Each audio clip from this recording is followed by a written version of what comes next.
Tonight, we're going on a journey through time, but not like the ones you've seen in the movies. No golden thrones, no peaceful strolls along the Nile. The story you're about to hear isn't about the pharaohs. It's about those who carried the stones to build their temples. You're about to discover why living, or rather surviving, in ancient Egypt as just another forgotten soul would have been a harsh, lonely, and almost unbearable experience. A daily life full of heat, hunger, exhaustion, and blind obedience. And the most surprising part, all of that was considered normal. Before we begin, take a moment to subscribe to the channel and leave a like. That helps me keep bringing you stories like this one, created with care, depth, and the perfect rhythm to guide you into sleep. Now then, turn off the lights, get comfortable wherever you are, and take a deep breath. Here, you don't have to do anything.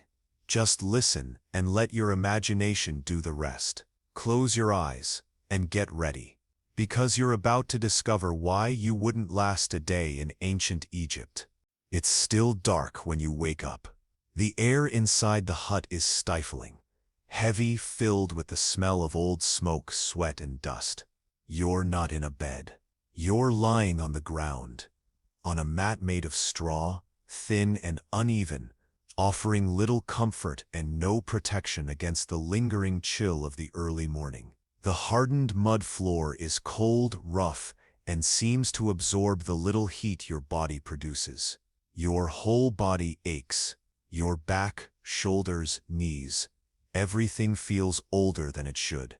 You're just over 20 years old, but you feel twice your age. Around you, other people are also beginning to stir. Everyone sleeps together in the same cramped space. Men, women, children.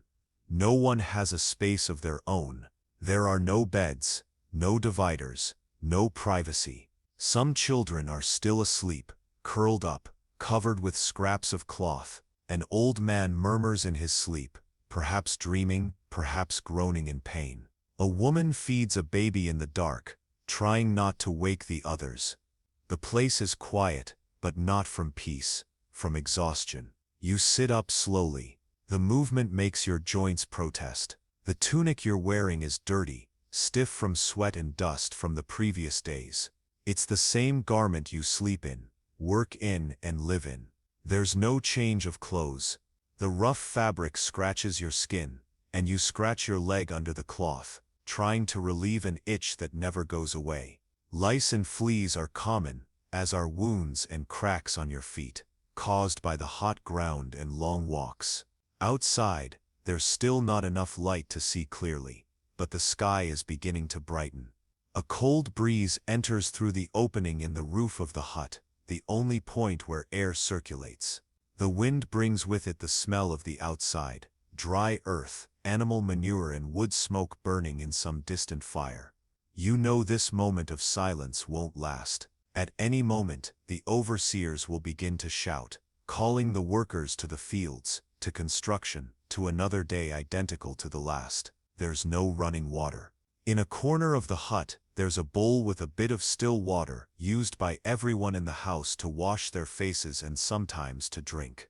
You approach it, wet your fingers, and try to clean your eyes and forehead, more out of habit than real hygiene.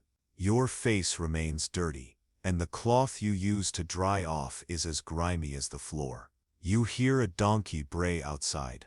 It's probably been tied up since yesterday, waiting to carry baskets or tools as soon as the sun rises. Chickens scratch at the ground, searching for any scrap of food. People in other huts are also beginning to move.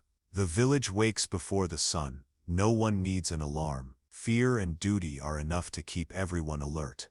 The Bible talks about this time. In Exodus chapter 1 verse 14 it says, "And the Egyptians made the Israelites' lives bitter with harsh labor in brick and mortar and with all kinds of work in the fields." The story you're living now is that same one. There is no glory, there is no freedom. Only the weight of the day beginning, and the knowledge that there's no other choice but to rise and obey. You try to gather the strength to stand. Your hands press against the hard ground, your feet are bare, and you feel every little stone beneath your soles as you get up. Your stomach is empty, but you know there's no time to eat now. The stale bread and weak beer that will serve as breakfast will be distributed later. For now it's just your body and the will to survive. As you move you remember something whispered by an older woman during a night of rest. She spoke of a different God, not a God with an animal's head or an eye painted on a wall, but a God who hears, who sees suffering, and who would one day free the people from slavery. It was the God of Abraham, Isaac, and Jacob. She said he spoke to Moses, that he promised to take the slaves out of Egypt. You don't know if it's true, but remembering it now, in this silent moment before the chaos begins, gives you a bit of relief, even if it's only inside. You look toward the hut's exit and take a deep breath. Daylight begins to creep across the horizon. The silence slowly gives way to the sound of orders, footsteps shouting. Another day begins, and like all the others, it will be long, hot, and hard. But for now, you're on your feet. And that in itself is already an achievement. The morning light begins to seep through the cracks in the mud wall. There are no windows, no doors with locks. What exists is a simple opening, covered by a worn piece of cloth that sways gently with the breeze. This is the only division between the inside and the outside, between your private life and the world out there. But in practice that line barely exists. The notion of privacy, for you, simply isn't part of reality. The hut you live in was built with the bare hands of its inhabitants. It's made of dried mud mixed with straw, kneaded with feet and shaped into blocks that were then left out in the sun. There's no foundation, no insulation. Everything is simple, improvised, and fragile. Still, it houses 7 people, all from the same family or almost. Sometimes a neighbor or distant relative ends up staying for days, weeks, or even months. People squeeze together. They sleep close to one another. There is no space just for you. You look around. The space is small, about 3 meters wide by 4 meters long. And everything happens inside. Sleeping, eating, taking care of children, getting sick, resting, if you can even use that word. In the right corner there's a pile of old blankets and rags. That's where everyone sleeps together. The straw mats are worn, some torn, others damp, and all soaked in dust and body odor. In the center of the hut, there's a small open space where a clay vessel serves as a sink, basin, and sometimes cooking pot. Next to it, a box with a few objects, pieces of cloth, ropes, rudimentary tools. Everything the family owns fits there. There's no luxury, no surplus. If a utensil breaks, it must be fixed. If something gets lost, it has to be improvised. You watch a woman trying to change the cloth of a small child. She's crouched in a corner using a strip of dirty fabric as a diaper. There isn't enough water to wash the baby's body, so she uses her hands, a damp cloth, and a bit of sand. Everything happens in front of everyone. The mother is not ashamed, not because she doesn't care, but because she has no choice. Privacy isn't a cultural issue, it's a matter of resources. And here the scarcest resource is space. Meanwhile, an older man, his face marked by the sun and years of labor, tries to fix a sandal made of rawhide. He uses a blunt knife to adjust the straps sitting on the edge of the mat. On the other side of the hut, a teenage girl combs her hair with her fingers. There are knots, dust, and bits of straw in her hair, but she persists. Maybe because it's one of the few things she can still control. There are no doors between rooms, because there are no rooms. The hut is a single space. You sleep, live, and coexist full-time with everyone around you. Private conversations are whispered, and even then they're heard. Arguments, illnesses, cramps, wounds, fevers, everything happens in plain sight. When someone has a fever, everyone knows.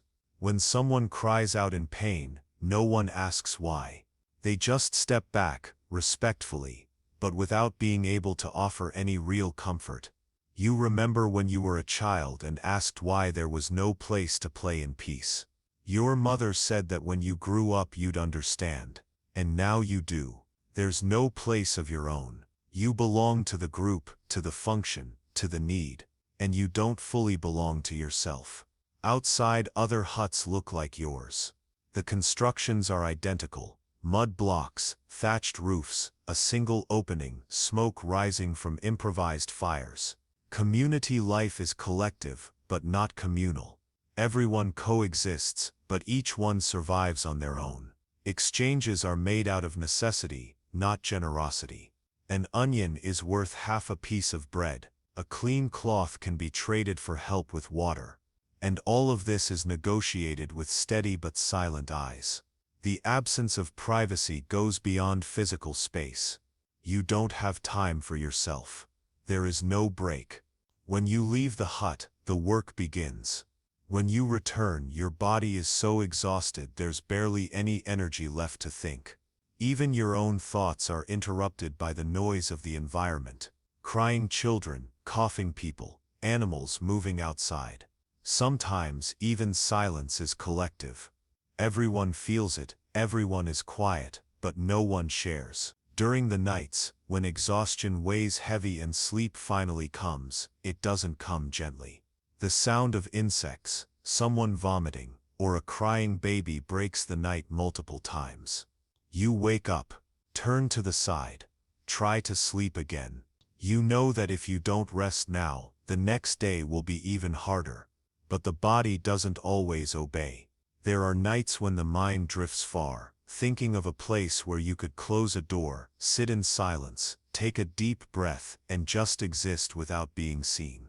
The ancient Egyptians built palaces, temples, and tombs with millimetric precision. But common workers lived in fragile huts, crammed, dirty, and invisible. The architecture of the elite was grand. That of the poor, temporary. You've known this since you were a child. You never dreamed of a big house. Only of one where you could fit yourself with a bit of space. A place to lie down without touching anyone else. A place where you could breathe and feel like it was yours. The Bible also speaks of tight places. In Exodus chapter 2 verse 23, it says, "After a long time the king of Egypt died. The Israelites groaned under their bondage and cried out, and their cry for help rose up to God." You wonder if that God still hears, because the groaning continues, and the space remains tight, and freedom still feels so far away. But now the day has begun. You get up slowly, careful not to step on anyone. You pull your tunic to cover your body, even knowing it doesn't mean much. As you pass through the hut's exit, you feel the day's heat beginning to form, and you know that, until night returns, you won't have a minute to yourself. The absence of privacy has become so natural that you've stopped thinking about it. And maybe that's exactly what Egypt wants for you, to get used to being nobody, not to others, not even to yourself. The sun hasn't fully risen yet, but you're already on your feet. The light begins to spread across the village's dirt ground, revealing what the darkness merely hid but never softened. You stretch slowly, trying to loosen your aching muscles, but it's hard. Your back is stiff, your shoulders heavy, and your knees hurt even before the first step. Every movement takes effort. The body feels old even though it's young. The morning begins without hurry, but also without pause. Outside, the muffled sound of voices already echoes between the huts. Some mothers are calling their children. Men are getting ready for work. Small children cry. Chickens peck at the ground looking for food scraps, and the first shouts from the overseers. In the distance, already warned that the time to breathe is ending. You need to clean yourself. At least the basics, but that's the first obstacle of the day. There's no bathroom, no sink, no soap. In a corner of the hut, there's a small clay bowl filled with dark, still water. It was used yesterday to wash feet, maybe also for cooking, and now serves as the only hygiene option. You wet your hands and splash some water on your face. It doesn't feel like cleanliness, but more like an attempt to remove the dust that settled overnight. The cloth you use to dry off is stained, damp, and has a strong musty smell. You run your fingers across your neck and feel the rough skin, with dry scabs caused by the sun or insect bites. The neck is streaked with dirt, so are your feet. You try to scrub, but the dust is already part of your skin. Washing your whole body is an unthinkable luxury. A bath only happens when there's time, water, and strength, which means almost never. And when it does happen, it's with cold water, fetched from a communal well or brought from the river in heavy clay jars. Toothbrushing doesn't exist. There are no brushes, no toothpaste. At best, some rub their fingers with sand or leaves, trying to clean their mouths. But today, you don't even think about it. There are more urgent things to do. You crouch to pick up your tunic and adjust the cords that tie it around your waist. It's the same piece you've worn for the past few days, maybe even weeks. It's stiff in some areas, especially under the arms, where sweat has dried and turned to crust. The smell is strong, but no one notices anymore. Everyone around you is the same. Your feet are still bare. You look for your makeshift sandals, woven leather straps, but realize one of them broke during yesterday's walk. There's no time to fix it now. You decide to go without. Walking barefoot has already become part of the routine. Even with the hot sand, sharp stones, and risk of injury, you hardly think about it anymore. It's simply what you do. A bit further ahead, you see a young woman crouched, urinating behind the hut. She glances sideways, somewhat embarrassed, but she has no choice. No house has a latrine. No field is reserved for that. Men and women manage as best they can. Behind trees, among rocks, or in the darkest corners before sunrise. Then they cover it with sand or leaves. The filth piles up, but it's all there is. Some babies relieve themselves in baskets lined with cloth, which are then emptied into pits or thrown further away. Everything is improvised. Everything is exposed. Ancient Egypt wasn't built to offer dignity to those who lived below. The Bible says the Hebrews had to follow strict rules of purity and hygiene even in slavery. In Deuteronomy 23, it's written that the people were to have a place outside the camp for their needs and a shovel to cover their waste. But in those days, under Egyptian rule, even that was impossible. There was no structure and no time.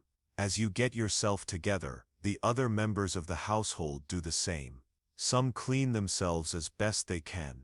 Others just splash water on their faces and move on.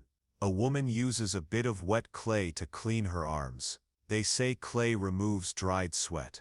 Maybe it helps. Maybe it's just tradition. But any gesture that brings a little relief is welcome. Outside, the village overseer passes by shouting names. His voice is harsh, emotionless. He demands presence, wants speed. Those who delay may be punished. Those who don't show up will be searched for, and that never ends well. You quicken your pace. You know there's still much to do before even reaching the worksite. Some men are already gathering tools.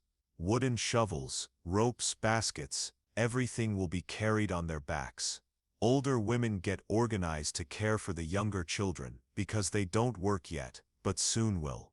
Boys by the age of 8 or 9 are already pulling stones or stacking blocks.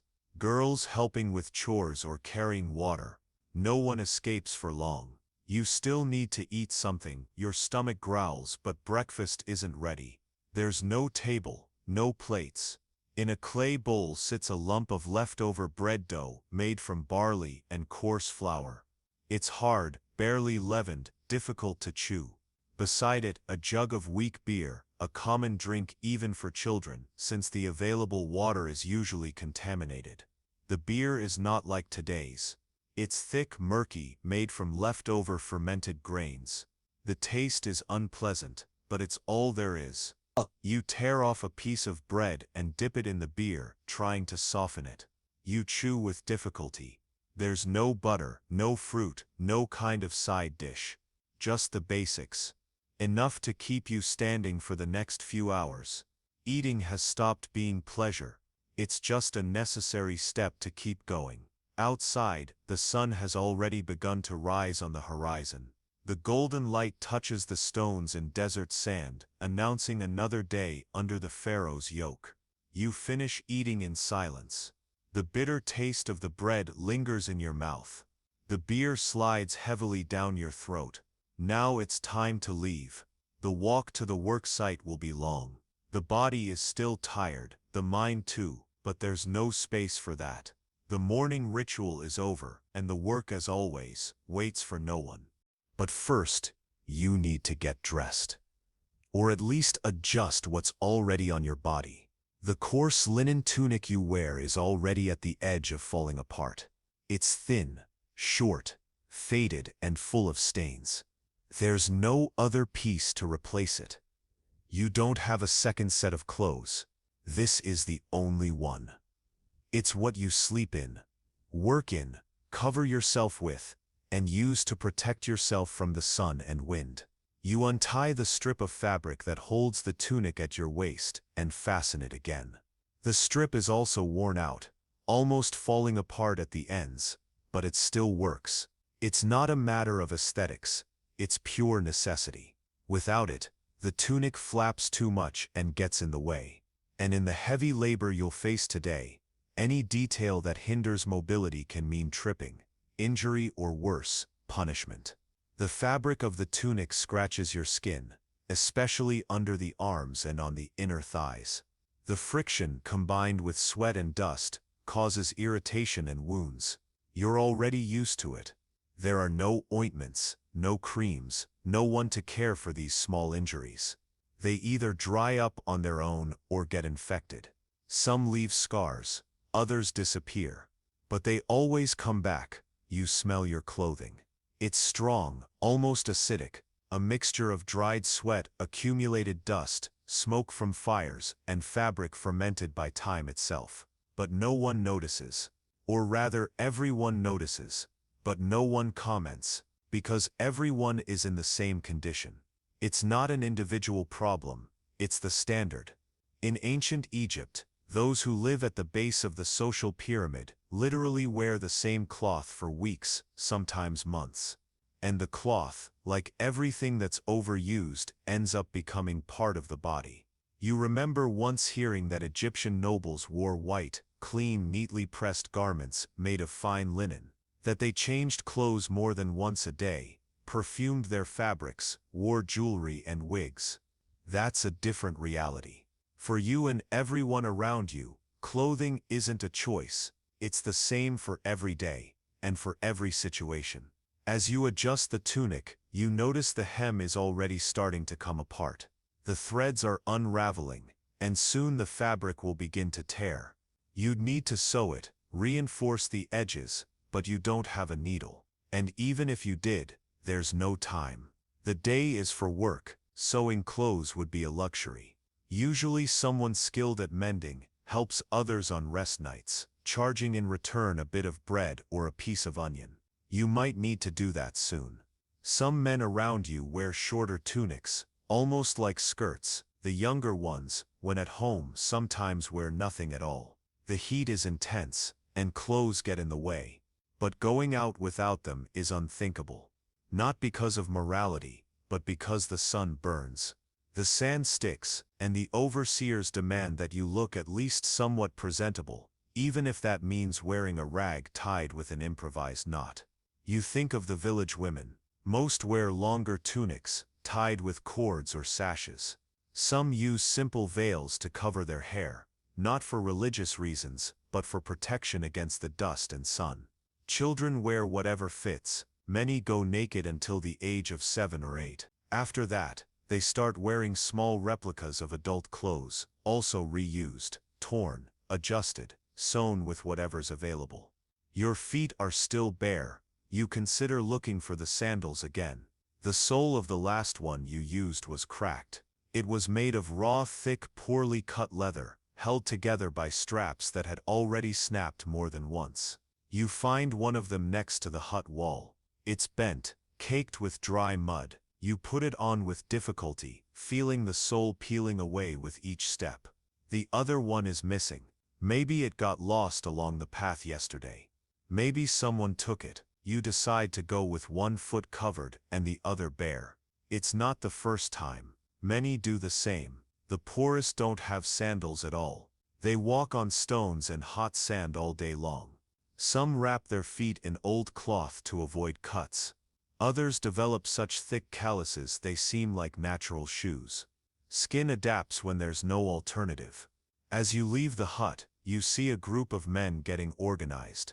Some wear clothes almost identical to yours. Others are wrapped in improvised cloths, holding tools or baskets. There's a strange uniformity in everyone's appearance: dust, sweat, worn fabric, and exhaustion. This is the uniform of those who work to survive. You remember the Bible passage where the Egyptians forced the Hebrews to make bricks without providing straw. Exodus chapter 5. It was a cruel demand. Besides keeping the production volume, they wanted to make the labor even harder. The clothing, the body, the environment. Everything contributed to the suffering. And still the pressure increased. You grab an extra piece of cloth and wrap it around your head. It helps protect against the sun, which will soon rise. The fabric is thick, rough, but useful. It also serves as a towel, a rope, or hand protection. Every piece of cloth has multiple uses. Here nothing is wasted. Everything is used until the end. Now that you're dressed, you take your first steps toward the meeting point. The group will gather there before walking to the construction site. The heat is already building, even with the sun still low. You adjust your tunic once more, pull the waist sash tight, and take a deep breath. You're ready for another day. Or at least as ready as anyone can be. You're already on your feet, dressed, and ready to leave. But before beginning the long walk to the construction site, there's still something to do: eat. Not because you're hungry. In fact, hunger is a constant presence. You eat because you need some energy to endure the day. In ancient Egypt, food for a slave isn't pleasure, it's fuel. The morning meal is generously called breakfast. But don't be fooled. There's no variety, no freshness, no abundance. Only the essentials, and often not even that. The food is always the same: hard bread and weak beer. This combination, repeated every day, is what keeps the bodies of thousands of workers like you going. And even so, it barely sustains. The bread is made from barley or low-quality wheat, ground in rudimentary stone mills. Sometimes it contains bits of sand or husks, which end up mixed into the dough. This happens because the millstones wear down over time, and the grains are ground with whatever remains. So eating this bread often means damaging your teeth, a reality so common that mummies of workers have been found with their dental enamel completely worn away. You receive a piece of this bread in a clay bowl. The texture is dry, the color dark, and the smell is not pleasant, but you're used to it. You tear off a piece and chew slowly, with effort. There's no butter, no fruit, just the taste of fermented flour, partial fermentation, and sand between your teeth. It's like chewing something made to last, not to nourish. Next to the bread, there's a jar of beer. It's a thick drink, almost like a liquid soup. It's not alcoholic like modern beer. It has a low alcohol content, but it's nutritious, made from the same grain as the bread, fermented in water. In ancient Egypt, beer was safer to drink than regular water, which was often contaminated with bacteria and waste. That's why men, women, and even children drank beer as part of their diet. You take a sip. The taste is sour, the liquid is warm, and there's a strange foamy layer on the surface. But you swallow without complaint. Your throat is already dry, and any liquid helps clear the dust that accumulates during the night. Outside the hut, others are doing the same. Some eat in silence, others share food with family members. There are children breaking bread into pieces, mothers feeding small children, men standing with bowls in hand, staring at the horizon as if counting the minutes until the next command. You remember that, in the Bible, the Hebrews once complained about the food in the desert. In Numbers 11, they said, "We remember the fish we ate in Egypt at no cost, also the cucumbers, melons, leeks, onions and garlic." It's ironic. Perhaps they forgot that, in Egypt, the food came at a price, freedom. And even then, it wasn't that abundant for those living on the margins of society. The Egyptian elite did have access to a diverse diet, fresh fruit, meat, honey, wine, various vegetables, and date-based sweets. But for common workers, especially the enslaved, reality was different. Meat was rare, a privilege for festivals or religious occasions. Fruit only when it fell ripe or was left over from harvests. Even salt, something so basic, was limited. You finish the bread, you're still hungry, but you know there's no more. You look to the bottom of the bowl as if expecting to find one last piece, but it's empty. You take another sip of beer and wipe your mouth with the inside of your tunic, which is already damp and dirty. It's part of the routine. On some days there's a bit of onion or garlic to go with it. These are cheap, locally grown foods that withstand the heat and last a long time. Despite their strong smell, they help add flavor to the food when available. Today there isn't any. You watch a nearby worker sharing a piece of bread with his son. The boy bites with difficulty, grimacing. He's not used to it yet, but he will be. Everyone gets used to it. And that's the saddest part. Someone quietly mentions that supplies are lower this week, maybe because the boat carrying the grain didn't arrive, maybe because someone diverted part of the load, maybe because the overseer is punishing the group for some unknown reason. Either way, everyone got the message. If there's little today, there may be even less tomorrow. You stand up. The clay jar is passed to another worker. There are no utensils, no napkins. Just hands, clay and habit. And soon, the final order, the group must gather to depart. As you leave, your stomach feels partially filled, but still empty. The food didn't nourish you. It only maintained the feeling that you can go on, and that for today is enough. The group begins to gather near the entrance of the village. No one speaks loudly. There is no excitement, no anticipation, only resignation. One by one, the workers emerge from their huts, wearing the same coarse linen tunics, with the same tired faces, the same heavy steps, men of all ages, some still young. Others already with white hair. Some walk with difficulty, limping or holding their backs. Even so, they are here. Skipping work is not an option. You join them. Your body still warming up after the weak meal. Your stomach is already growling again, as if it had forgotten you just ate. The dry bread and murky beer aren't enough for the task ahead. But there's nothing to be done. You tighten the sash at your waist, adjust the tunic on your shoulder, and take your place in the group. An overseer approaches with a long staff in hand. He looks at each person as if counting livestock before the crossing. He doesn't speak. He just nods, signaling that it's time to leave. No one hesitates. The walk begins in silence. The route to the site takes nearly an hour, sometimes more, depending on where they are building. Today the destination is a construction site to the south, near an irrigation canal. There are rumors that the pharaoh wants to expand the boat transportation routes, or perhaps he's building yet another temple to honor the gods. No one knows for sure, and even if they did, it wouldn't matter. The effort is the same. The orders are the same. The result does not belong to you. The path is dry dirt, with loose stones and fine sand kicked up by the wind. You walk barefoot, feeling the heat of the ground that's already warming, even with the sun still low. The grains of sand slip between your toes. Your cracked heels sting. A small cut on your big toe was opened yesterday when you stepped on a shard of pottery. It still bleeds a little. You feel it, but you keep walking. Next to you, an older man carries an empty basket on his back. It will be used to transport mud throughout the day. The basket is made of woven straw, held by a thick rope that digs into his shoulders. He exchanges a glance with you, but says nothing.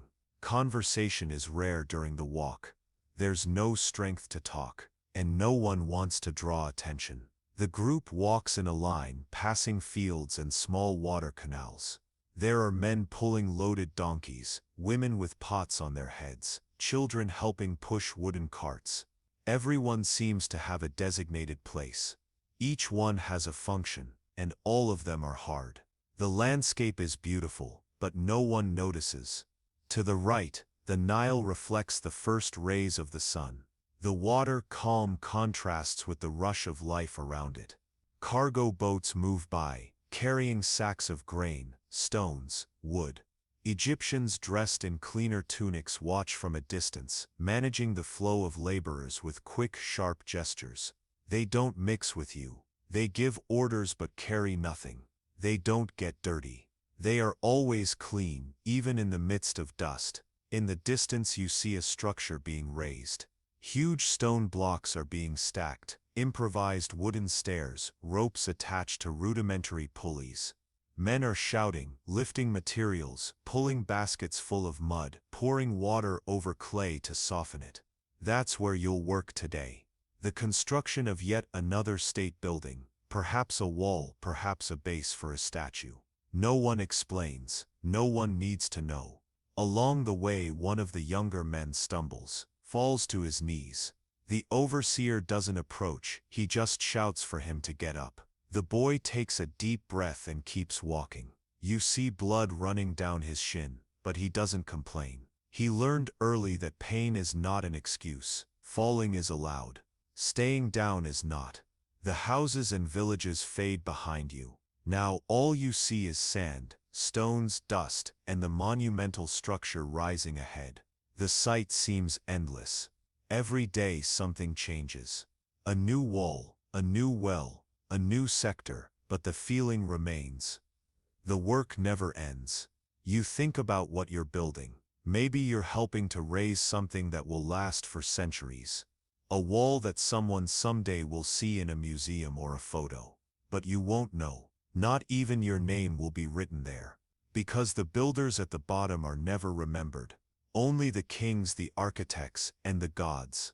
The Bible says the Israelites were also forced to build for the Pharaoh. In Exodus chapter 1 verse 11, it is written, "So they put slave masters over them to oppress them with forced labor, and they built store cities for Pharaoh, Pithom and Ramesses." Maybe you're in one of those places now. Maybe you're walking the exact same path the children of Israel once walked. And that makes you wonder how many feet have stepped on this same trail, across how many centuries, carrying the same weight, with the same silence. You see a group ahead already working. They're mixing mud with straw, stomping it with their feet inside a shallow pit. Others carry wooden molds, where the mud will be deposited to form bricks.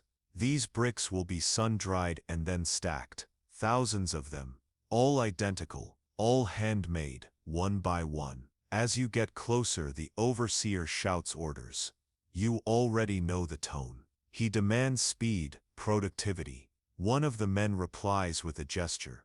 The overseer becomes irritated, raises the staff. The sound of the impact on the worker's shoulder echoes. No one reacts. Everyone keeps walking. That's the rule here. Silence, obedience, and continuity. The walk ends. Now it's time to work. But before taking your first step onto the construction site, you look back. You see the trail you just walked, covered in footprints, and you understand that it's the same road as always, long, dry, painful, and inevitable. You take a deep breath. Your body is already sweating. The sun is high now, and the day hasn't even truly begun. You haven't yet taken the first step into the construction site, but your body is already on high alert. The fatigue from the walk still weighs on your legs, and sweat is dripping before the labor has even begun. The air is hot, dry, and the sun is already shining fiercely. The sand on the ground heats up quickly and starts to burn the soles of your feet. But none of that draws more attention than the figure standing just ahead. He is the overseer. He stands with arms crossed and narrowed eyes, watching each person as they arrive. He wears a tunic slightly lighter and cleaner than the workers. In his right hand he holds a long staff. not just as a symbol of authority, but as a tool. He doesn't hesitate to use it. Everyone there has already felt the hard wood on their backs, shoulders, or legs. Sometimes for being late, sometimes for being distracted, sometimes for nothing at all. The overseer does not smile. He never smiles. His expression is always tense, as if constantly ready to act, not to protect, but to punish. His eyes move quickly, scanning for mistakes, disobedience, laziness, hesitation. His job is not to coordinate, it is to watch and to punish. You try not to look at him. You lower your eyes like everyone else and take your place among the group that will mold the bricks. You already know what to do. For weeks, maybe months, your role has been the same.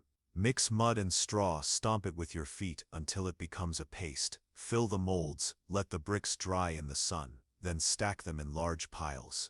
The process is simple. The execution is painful. The fear of the overseer is always present. There's no ignoring it. He moves among the workers with quick steps, the staff tapping against his palm. When he stops beside you, your heart races. Even if you're doing everything right, even if you haven't said a word, he looks at you for 1 second longer than you'd like. Then moves on. You breathe in relief, but you don't relax. Relief never lasts long. He can return at any moment. And he doesn't need a reason to act. In the Bible, the book of Exodus describes this type of figure well. Egyptian taskmasters appointed to pressure the Hebrews with more labor, fewer resources, and no mercy. When the Israelites asked to rest or to worship God in the desert, Pharaoh's response was to increase their workload. The logic was clear: the more exhausted they were, the less time they'd have to think. The more humiliated they were, the less courage they'd have to resist. And the overseer is the executor of that logic. He represents the machinery of oppression working every day without fail. Throughout the morning, you witness the same scenes repeat themselves. A younger man, inexperienced, drops a brick. The mold breaks. The overseer sees it, walks over and shoves him to the ground. Says nothing, just shoves. The young man stands back up and returns to work without arguing, without complaining. He quickly learned that responding only worsens the punishment. Later, a woman carrying buckets of water spills some along the path. The overseer calls her, makes her go back and refill the bucket. The distance to the well is long. She takes a deep breath and goes, eyes fixed on the ground. The bucket is heavy. The water is scarce, but she doesn't argue. You keep molding the bricks. Each unit must be exactly the same size. If the mold is overfilled, the mixture overflows and wastes material. If underfilled, the brick cracks while drying. The overseer inspects the batches and notices even the smallest flaws. When he finds something out of standard, he shouts. Sometimes he grabs the person by the arm and forces them to redo everything. Working under his gaze is living under constant threat. And there is no appeal. He doesn't listen to explanations. He doesn't accept excuses. The standard is perfection, or something close to it. And the punishment, even when not physical, is always public. You begin to feel pain in your back. The squatting position, repeated for hours, wears down your joints. The skin between your toes starts to burn. The mud and straw mix clings to your skin like hot glue. But you keep going, because stopping would mean drawing attention. And drawing attention, in this place, is the biggest mistake you can make. During the break, if that word can even be used, the workers gather silently in a patch of shade. The overseer also steps aside, but not far. He stays close enough to maintain control. While you chew another piece of dry bread, you watch the other workers eating quickly, some with trembling hands from exhaustion. No one speaks, no one laughs. The overseer's presence seems to silence even thoughts. You remember hearing an older man say that the most common punishment, after whipping, is being assigned extra tasks at the end of the day. Carrying stones, fetching water, digging holes, cleaning tools. Any of these activities can be imposed as a form of discipline. and they hurt just as much as a wooden staff. The overseer represents absolute control. He allows no mistakes, but paradoxically, he also allows no excellence. Those who work too fast may be viewed with suspicion. They may be overburdened, isolated, or demoted by others. The ideal is to be invisible, to do the minimum with precision, without standing out, without being late, without making mistakes. In the afternoon, the heat intensifies. Sweat runs into your eyes, blurring your vision. The mud dries faster, requiring even more speed. And the overseer continues his rounds. He never stops. His gaze is a constant warning, a reminder that your pain doesn't matter, your effort doesn't matter.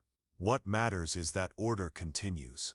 And you obey, like everyone else. Because in ancient Egypt, fear is a tool just as powerful as the whip. The overseer shouts, and the group begins to move again. The break was short, if it can even be called that. Just enough time to chew a bit of dry bread and drink some warm, murky water from a shared jar. You taste clay at the back of your throat, but you swallow it anyway. There's no time to be selective. In ancient Egypt, the body doesn't work for pleasure. It works because if it stops, it pays a price. The heat intensifies. The sun is now high in the sky. The shade is gone, and the ground burns. You step carefully, feeling the grains of sand heating up under your feet. Your task today is simple. Mix mud and straw with your feet. Fill wooden molds and form bricks that will later dry in the sun. It sounds simple, but repetition turns anything simple into torture. The mud is brought in wooden buckets and poured into a kind of shallow tank, along with bundles of dry straw. You step barefoot into the mixture and begin to stomp. Your feet sink into the warm mud. The texture is dense, sticky, and clings to your skin like glue. The straw scratches your ankles, and the smell of wet earth mixed with the sweat of dozens of people rises and fills the air. You try to breathe through your mouth. The mixture must be uniform, not too dry, not too wet. The overseer watches from a distance. If he notices something wrong, he will step in. So you stomp, mix, turn your body, repeat. For hours on end, standing in the same tank until your leg muscles begin to shake. After preparing the mud, you begin filling the molds. They are wooden, heavy, built to a standard size. Each mold must be filled evenly. If it's too little, the brick cracks. If it's too much, it overflows and loses shape. You fill them with your hands, smooth the surface with your fingers, remove the excess, carry the mold to an open area, and drop it on the ground. The brick is left to dry under the scorching sun. Around you, hundreds of bricks are stacked in rows, a silent army of handmade blocks, one by one. No modern tools are used. Only hands, feet, and brute strength. This is your daily routine, and it's the same for many others. Some work carrying water from the well to soften the clay. Others carry bundles of straw on their shoulders. There are also those who stack the dry bricks, which must be organized and carried in baskets to other parts of the site. All the tasks are physical, repetitive, and exhausting. All require constant effort. The sun punishes. Sweat runs from your arms, your forehead, your neck, your eyes sting, and your mouth is dry. You've already drunk all the water you had. Your throat itches, but there's nothing else to do. The mud keeps being mixed. The mold keeps being filled. It doesn't matter if your body hurts, if your feet are wounded, if your head spins from the heat, the work continues. You observe a colleague beside you. He's carrying baskets of already dried bricks. His shoulders are wounded, with open sores covered by a strip of cloth. Even so, he walks. The basket weighs over 20 kilos, and he carries 2 at a time.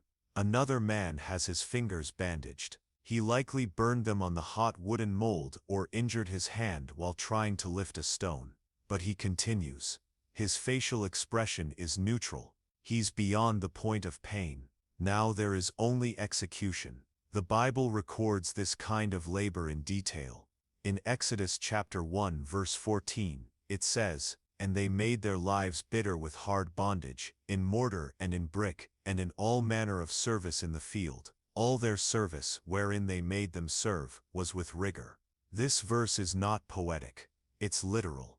It's what you're living now, all day, every day. Time passes slowly.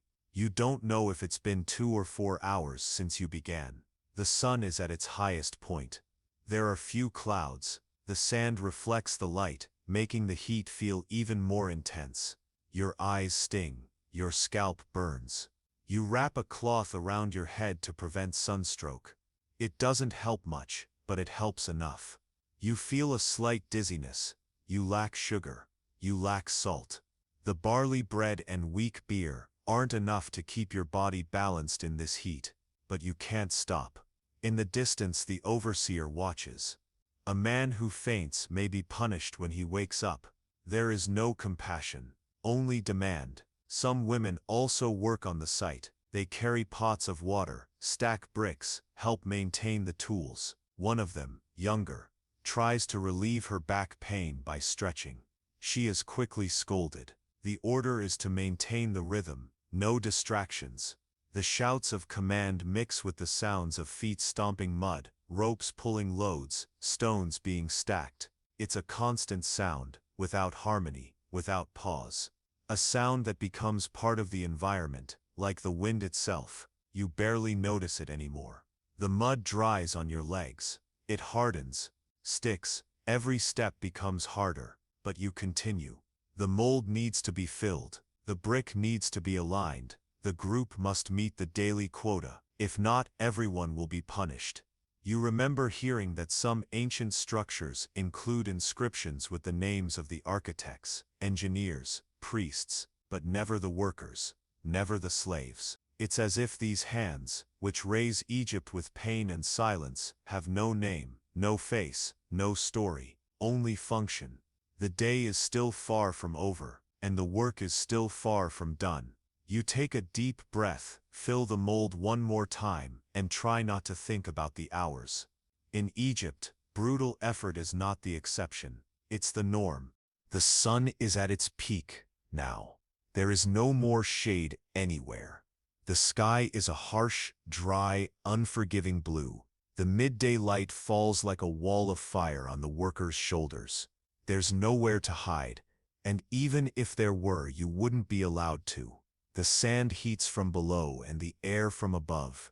You feel as though you're being slowly cooked. From all sides, the heat enters through your nostrils and makes breathing heavy. It becomes hard to even think. Every step raises a cloud of fine dust that spreads and gets into your eyes, your mouth, your clothes. The tunic soaked in sweat no longer cools, it sticks to your body like sandpaper. The work continues. You try to stay focused, even with the sun hammering your head. With every minute, the effort weighs more. Your hands begin to tremble. Your fingers slip. The wooden mold you carry feels twice as heavy. When you bend down to pick up more mud, your legs falter for a moment. But you don't stop. If you stop, the overseer will notice. And you already know how that ends. Around you, no one speaks. The silence among the workers is absolute, not because they are focused, but because they have no strength. Neither emotional nor physical. Speaking takes air, and the air is too hot to waste on words. Besides, speaking is risky. Conversations draw attention. Silence protects. The only sound heard is that of effort. Footsteps on sand, mud being stomped, molds hitting the ground. A muffled groan here, a deep sigh there, nothing more. The site seems to function like a living, silent organism. Thousands of coordinated, repeated, endured movements. You remember that, according to ancient texts, Egypt revered the sun as a god. Res, the sun god, was seen as the source of life. But to you the sun is a constant enemy. It doesn't warm, it punishes. It doesn't illuminate, it exposes everything that's impossible to hide, the exhaustion, the wounds, the restrained despair. Sometimes your vision begins to blur, the lines between the stone blocks smear. Sweat runs into your eyes, as if your body is trying to expel the heat from the inside out. The cloth covering your head is already completely soaked. You wring it out with one hand and place it back. The relief lasts only seconds. In the crowd, a man stumbles and falls to his knees. It's not the first time today. He gets up slowly, with difficulty, and returns to work. The overseer watches from afar. For now he does nothing. But the message is clear: one more slip, and there will be punishment. No one offers help, not because they don't care, but because they can't. Fear is stronger than compassion. Each one must maintain their own pace, their own balance, their own survival. Solidarity, here is a risk few can afford. You feel the skin on your back begin to burn. The tunic wet with sweat doesn't stop the sun from striking your skin like a constant ember. Some parts of your body are red, others wounded. The friction of the fabric causes small rashes. And throughout the day these wounds grow, open, multiply. There are no ointments, no bandages, only heat, cloth, and dust finding their way where they shouldn't. In ancient Egypt, the sun marked time, rituals, and the decisions of the pharaohs. It was a symbol of order, power, and eternity. But for those who live under it without rest, the sun brings no wisdom, only dehydration, dizziness, and exhaustion. Eternity here feels more like a curse than a promise. You can no longer feel any taste in your mouth. It's dry, pasty, as if coated in sand. The water supply is already gone. There's a promise of more later, but no one knows when. Until then you keep going. Even with your throat raw and your lips cracking. The silence starts to feel oppressive, not the natural silence, but the kind that carries tension, the kind that makes noise inside your head. You think about things you'd rather not. You question why you're here. You wonder if this effort has any meaning. But then you hear a shout. Someone made a mistake. A mold was dropped. The overseer moves in. The sound of the staff hitting the ground interrupts the thought. You return to what you were doing. The repetition of tasks is a kind of hypnosis. Mold, carry, pour, align. Mold, carry, pour, align. The mind slips into an automatic cycle. The body performs, even when exhausted. You don't think, you just act. As if reasoning were dangerous. As if thinking too much were a form of suffering, even worse. You look up at the sky. There are no clouds, none. Just a vast, clear, merciless blue. And up there the same sun, watching everything as always, for centuries. And you, small, forgotten, anonymous, being consumed by it once again. The silence of the workers contrasts with the sounds coming from the Egyptian administrators. They speak loudly, give orders, laugh among themselves. They are under an improvised canopy, shielded from the heat. They wear clean clothes, well-fitted sandals. Some hold papyrus scrolls, others carry staffs, all of them observe. None touch the mud. You've already understood how it works. Silence is required of those who suffer. Those who command can speak. They can laugh. They can rest. But you mold bricks under the sun, and remain silent. The sun doesn't move. At least that's how it feels. You keep working, sweating, molding bricks. But when you look up at the sky, you have the strange sensation that it's frozen in place. The heat doesn't lessen. The light doesn't change. Shadows remain non-existent. As if time were frozen, not in a moment of peace, but in a prolonged stretch of effort. There are no clocks, no bells. Time in ancient Egypt is not measured by minutes or hours as you know them today. It is measured by tasks, by orders, by repetition. When one stack of bricks is finished, another begins. When one canal is dug, The group is moved to another. Time dissolves into work. And when everything seems done, something new must be built. You look around, nothing changes. The same men, the same women, the same muffled sounds. You wonder how long you've been there, but you can't tell. It could have been an hour or 3. There's no reference. The sun high above continues to say it is still day, and that is enough. The overseer circles the group again. He doesn't seem affected by the heat. Or maybe he is, but he doesn't show it. His role is not to suffer, it's to demand. His eyes scan each worker's face as if searching for something to correct. You avoid eye contact. You continue your task. The clay has already begun to dry on your arms and legs, forming hardened crusts that pull at your skin with every movement. An older man beside you murmurs something under his breath. It's not a complaint, it's just an attempt to keep his mind occupied. Maybe a silent prayer. Maybe mental counting. A simple tool to make time pass, even if time seems not to pass at all. You try to distract yourself too. You count the bricks you've made, then lose track. You try to remember some old story, maybe a legend or a verse whispered by your mother. But your thoughts don't organize. Your head is heavy, your body even more so. So you return to the automatic motion, stepping, mixing, molding, carrying. Time here is not kind. It offers no breaks, no rewards, and it doesn't speed up out of mercy. In Egypt, even the instruments used to measure time were reserved for temples and nobles. Sundials, water clocks, devices that marked the passage of hours with precision, were kept under lock and key. For you there was no measurement at all.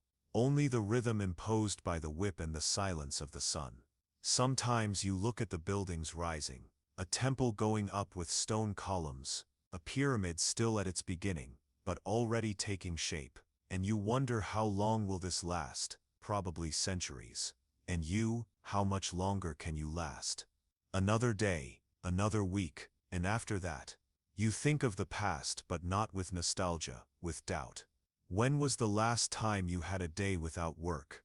You can't remember. Not even during festivals, when some were allowed rest, were workers like you ever free. Someone always had to clean, carry, build. And that someone was almost always you, or someone like you.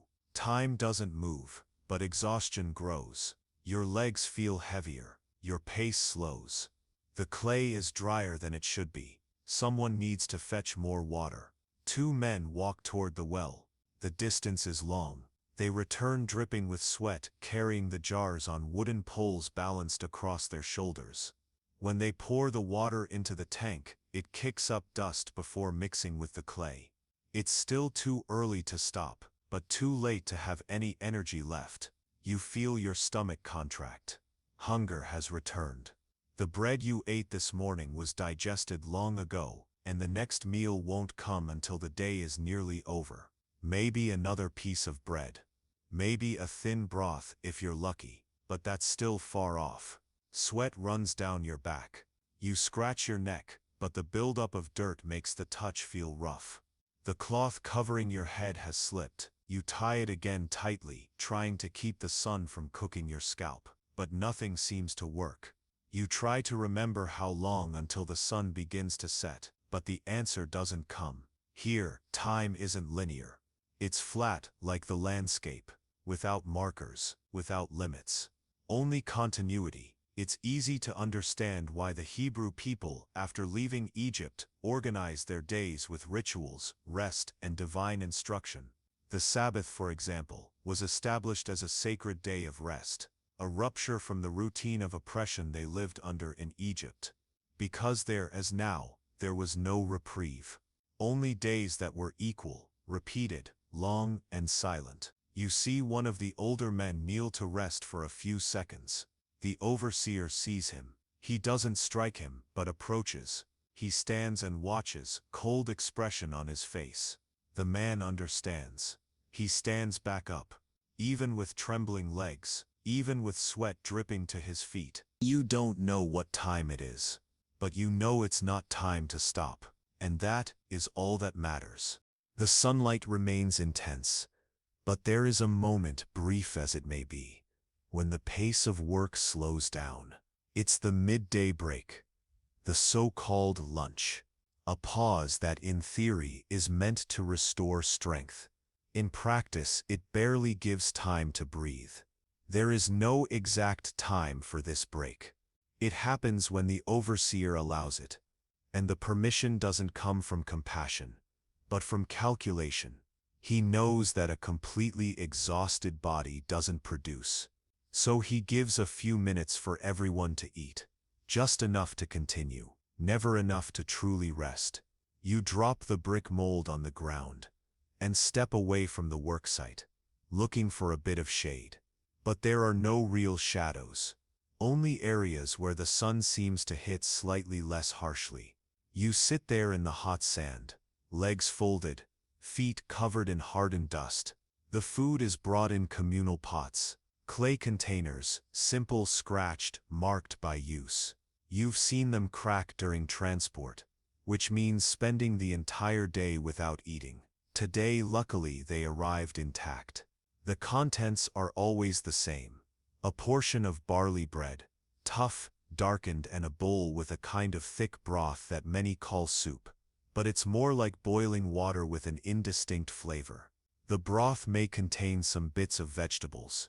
If you're lucky, 1 or 2 beans, maybe a small piece of cooked turnip. Meat, never. That's reserved for the wealthy, the priests, and sometimes the soldiers. You've forgotten what real meat tastes like. You receive your portion in a smaller bowl. The bread is hard, difficult to chew. There's nothing to spread on it, not even salt. Salt in Egypt is a precious resource. So precious that sometimes it's used as currency. Workers like you rarely have access. So the bread comes dry, plain, firm as wood. You break off a piece with difficulty. Some shards cut into your gums. Chewing takes strength. Your jaw aches. Your teeth grind. You swallow with the help of the broth. It's lukewarm, almost cold now, and has a strange texture, part water, part paste. But it helps push the bread down.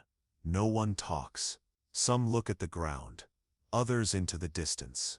Everyone eats slowly, not out of manners, but from lack of energy. 5. There are children in the group who can't finish their portions. They're too weak. The mothers, silent, eat less so they can leave a little more for their children. You look at your bowl of broth and try to guess what's in it. Onion, maybe. A trace of garlic. A piece of green leaf you can't identify. If someone from the elite tasted this, they'd call it slop. But for you, it's the best you'll have all day. So you savor it as best you can. You close your eyes for a moment.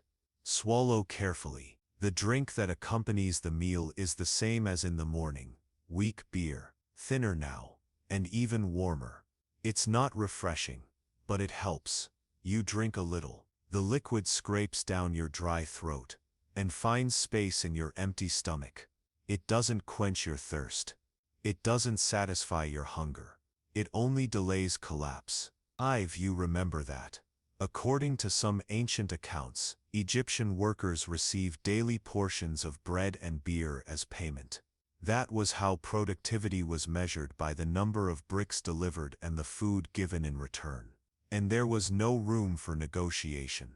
If you delivered less, you ate less.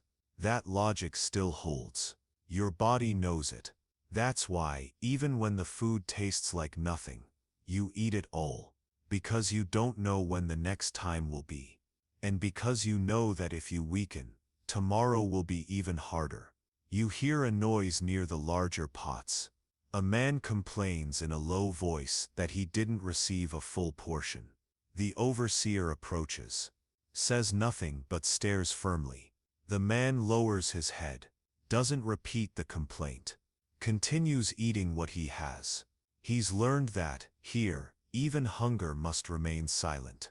When finished, you wipe your mouth with your hand and clean your fingers on your tunic. There are no napkins. No water to wash your hands. Everything accumulates: the dust from work, the dried clay, the sweat, the body's oil, the salt from your skin. But no one minds anymore. It's become part of the routine, part of the appearance, part of life. You return the bowl to the group and stand up. Your knees ache, your back locks. But there's no time to stretch. The break ends as quickly as it began. The shade remains small. The heat has grown even stronger. As you walk back to your work post, you think about what you just ate, and you realize your body still feels hungry. The food didn't nourish. It only prolonged the motion. In Egypt, eating is not a right. It's a tool of control. And you've learned to accept that, without choice, without voice, without flavor. You return to work. Your body still feels the strain from the morning. Your legs are heavy. Your mind even more so. The clay now seems drier, the straw rougher, the mold heavier, and as you repeat the same movements, stepping, carrying, molding, stacking, you observe what's around you.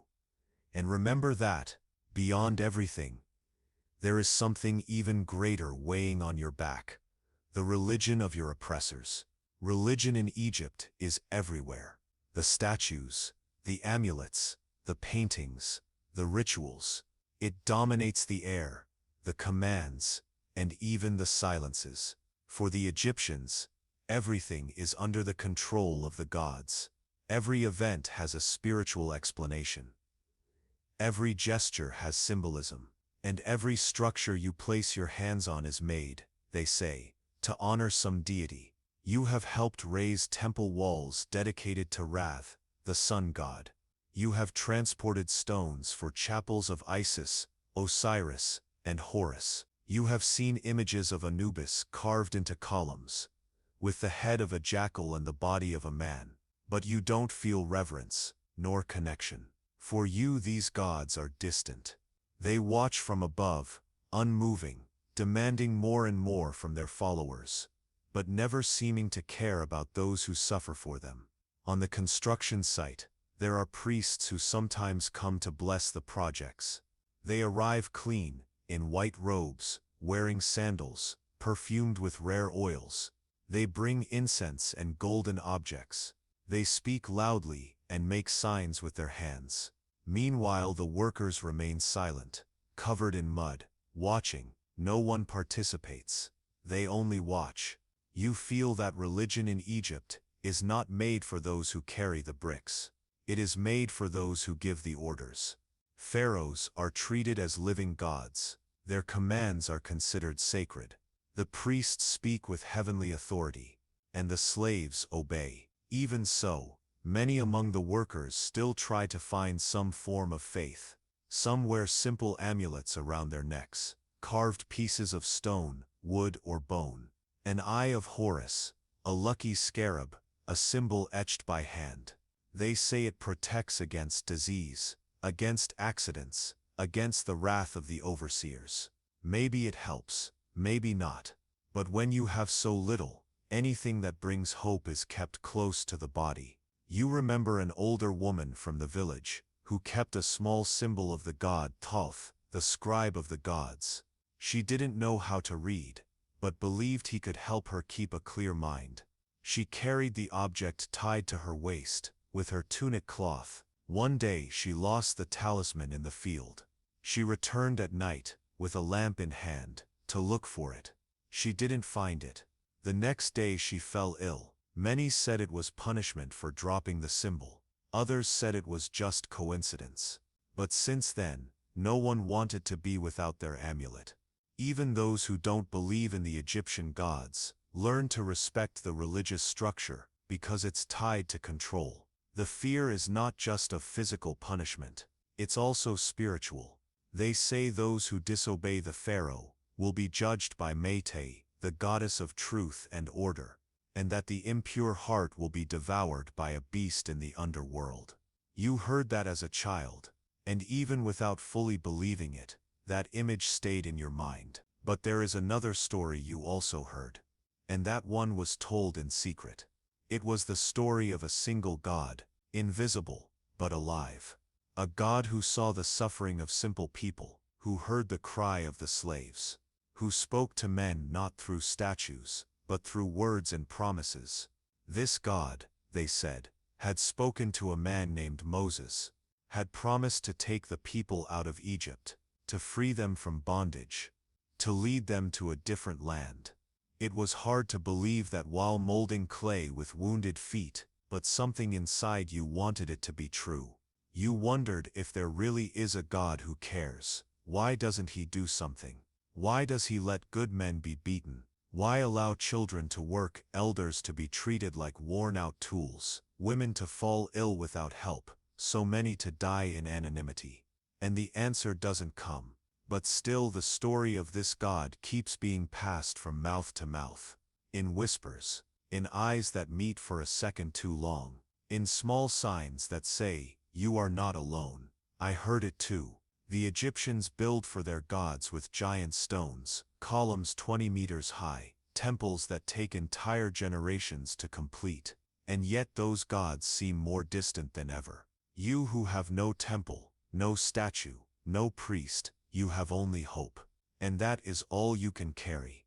The weight of religion in Egypt is not just in its beliefs, it is in how much it was used to justify suffering, to keep everything the same, to say that you were born to serve, and that this was the will of the gods. But you begin to doubt, because if all of this were truly sacred, why do only the rich rest? Why are only the clean ones heard? Why does the temple have gold, and the worker has hunger? You don't have the answers. But even with mud stuck to your skin, the sun burning your back, and the overseer watching, something inside you refuses to believe that this is the end of the story, and that perhaps is the beginning of another faith. You try to keep the rhythm. Your feet press the clay, your hands mold, your shoulders ache. Every part of your body seems to function by inertia, because deep down you know stopping is not an option. In ancient Egypt, mistakes don't just cost time, they cost pain. Punishment is not an exception, it is a method, a system, a tool the empire uses to keep the gears turning, and you, like thousands of others, learned that early. Maybe on the first day you dropped a brick. In your memory, the sound of leather cutting through the air is still fresh. The scream of someone who couldn't carry enough weight. The crying of another who tried to hide a fever and was discovered. The punishments vary. Whipping, beatings with sticks, kneeling on stones, carrying extra loads, or being left under the sun without protection for hours. You yourself have felt the pain. It was a few weeks ago. You were sick but came to work. You trembled, stumbled, and fell onto the mold. The clay spilled and part of the production was lost. The overseer didn't yell. He just pointed. You knew what that meant. You walked to the space behind the site, where corrections happen, as they call it. The stick came without warning. 3, 4, 5 strikes. Hot cutting. You didn't cry, not because you were strong but because you knew crying only brings more. Today as you work you hear it again. Some mistake. A muffled scream, a name called out loud. A young man hesitates. Someone pushes him, and he goes. The group's silence weighs more than the sound of the punishment. The logic is simple. One makes a mistake. Everyone watches. That's not by chance. It's meant to remind each one that there's no margin. There's no almost. Either you do it, or you're beaten. And sometimes even doing it isn't enough. Because keeping fear alive is more effective than any productivity chart. Egyptian justice was detailed in papyri, on temple walls. The codes speak of harmony, of Matek, the goddess of order and balance, but the harmony they defend is the one of obedience, not of justice. And the one who punishes is not an impartial judge, it's the taskmaster, or the priest, or any authority who at that moment feels offended. Punishment doesn't only depend on the failure, but on the mood of the one in charge. If he's tired, angry, insecure, the blows are harder. If someone important is watching, the punishment becomes a spectacle. You've seen public punishments in the village center. Men tied to wooden posts, their backs bare and bleeding. Women kneeling under the sun with baskets of stones on their heads. Teenagers forced to remain in absolute silence for hours, in a bent position, and all of it watched by priests murmuring prayers, as if suffering purified the soul. But what you feel when you see that is not purification. It's restrained revolt. It's fear. It's helplessness. The pain isn't just physical, it's psychological. You start walking slower, hesitating, not out of laziness, but because you anticipate that any movement could go wrong, that maybe your hand will slip, the mold will be unstable, the clay will dry too fast, and then everything resets. Some try to resist. Discreetly, they rush their work, hide defects in the molds, swap damaged pieces with others, but that only delays the problem. Sooner or later, someone pays, and often the one who pays isn't the one who made the mistake. It's the one who got seen.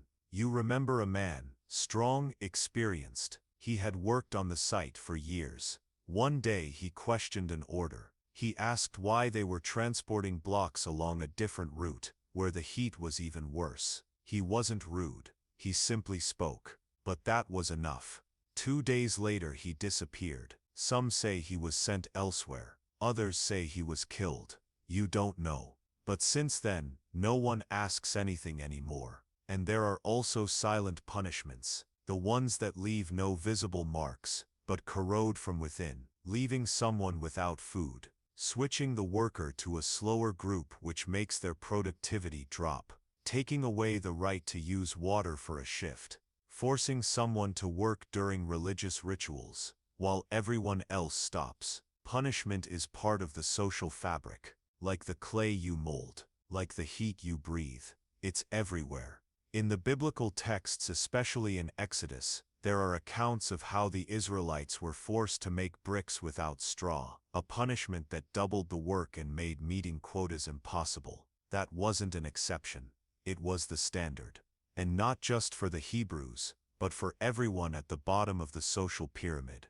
The Egyptian system was upheld by obedience, and obedience by pain. Sometimes you wonder if anyone has ever escaped it, if in some distant village among the palms and the river, there's a group of free men, working only for what they produce, without fear of being beaten. But it feels like a dream, and dreams around here are dangerous. You look back at the clay, the light is starting to change, a sign that the day is already halfway through. But there's still much to do, and you know a mistake now, in exhaustion, can be punished just as harshly as at the start of the day, maybe even more. You take a deep breath, stretch your back. The air comes in dry, harsh. You feel the weight of the stick even when it's not on you, because it's in your memory. And memory is what hurts the most. In ancient Egypt, the body is beaten, but it's the mind that bends, and that's what they want. The day goes on. The body aches. The mind feels heavy. But at some point, even physical suffering gives way to another kind of reflection. The kind that comes when you realize you are fighting not just to live, but not to disappear completely. Since childhood, you've heard about what happens after death. Here in ancient Egypt, it's not spoken of as an end, but as a passage. A long, complex journey, full of rituals. Egyptians believe that upon death, the soul leaves the body and follows a path through the underworld. There it will be judged, and the heart, symbol of truth, will be weighed against the feather of the goddess Mates. If the heart is light, the soul passes through the gates of the afterlife. If it is heavy with sin, it will be devoured by a terrible creature, Amit. But that journey is only available to some, and you know well that you are not among them. Nobles are prepared from early on to die the right way. They gather wealth, commission tombs, accumulate amulets, write prayers on papyri. Their bodies are carefully mummified, wrapped in linen, perfumed with rare oils. Everything is meticulously arranged to ensure the soul has everything it needs in the next world, from food to boats and symbolic servants. In some cases, even their statues are placed in special chambers, where they can live for eternity. But the enslaved have no such privilege. In fact, they have almost nothing. You've seen with your own eyes how the life of a common laborer ends. The body is dragged out of the camp, wrapped in rags, at most. No perfume, no ceremony, no decorated chamber. The grave is shallow, collective, hastily dug. Other bodies are already in there, some newly arrived, others weeks, maybe months old. There is no name, no record, no mourning.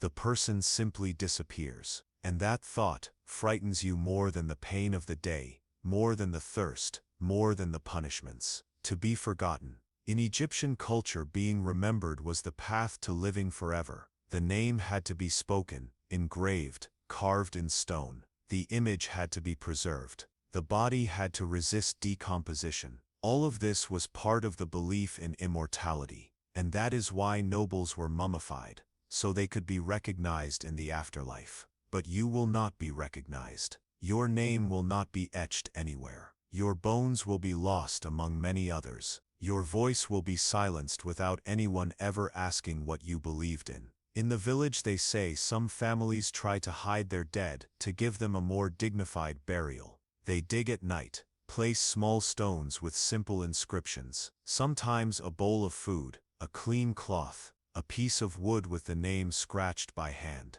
But if discovered, they are punished. Sacred space cannot be used for those without noble blood. The cruelest part is knowing that even believing in the Egyptian gods, the enslaved have no access to the promised salvation. Because without rituals, without proper burial, without offerings, their soul is, according to the priests, condemned to wander. Without rest, without reincarnation, without return. For many this means accepting oblivion as their final destiny. You wonder, is there another path? Perhaps that's why, among some of the Hebrew people, another hope began to circulate. One different from reincarnation or the judgment of the heart. A hope in a God who sees the human being as they are, not by status, not by gold, not by social class. A God who knows each person by name, who doesn't need luxurious tombs to remember someone, who even in the silence of death, guards the spirit. You've heard stories about this God, the God of Joseph, who ended up in Egypt as a slave, but was not forgotten.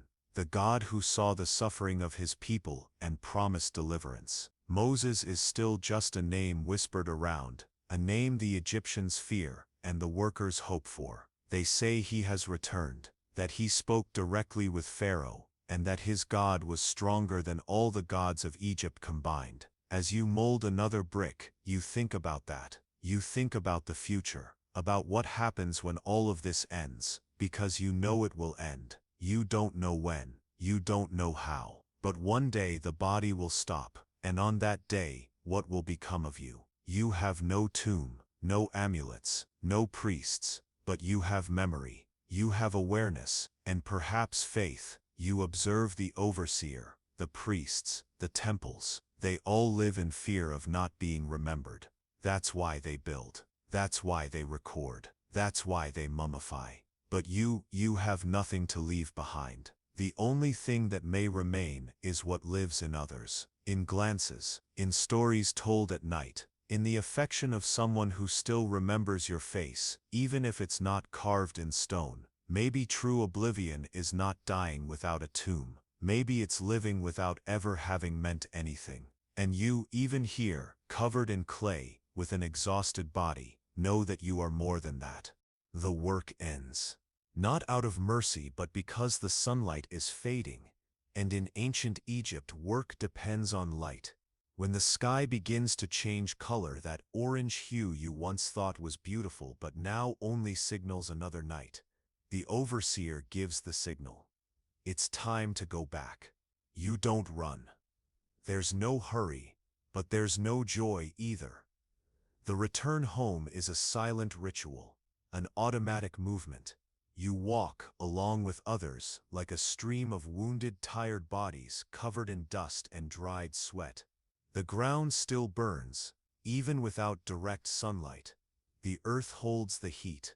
Each step brings a different pain in the heels, in the legs, in the shoulders. The sandals, when they exist, are strips of leather that no longer protect anything.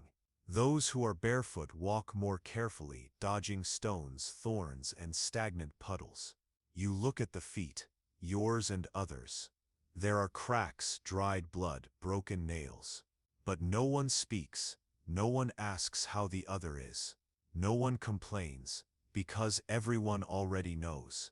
The silence is absolute. The dust rises and hangs in the air mixed with the smell of sweat and clay, forming a layer that seems to stick to the skin. You taste it in your mouth. Chew it without meaning to. It's embedded.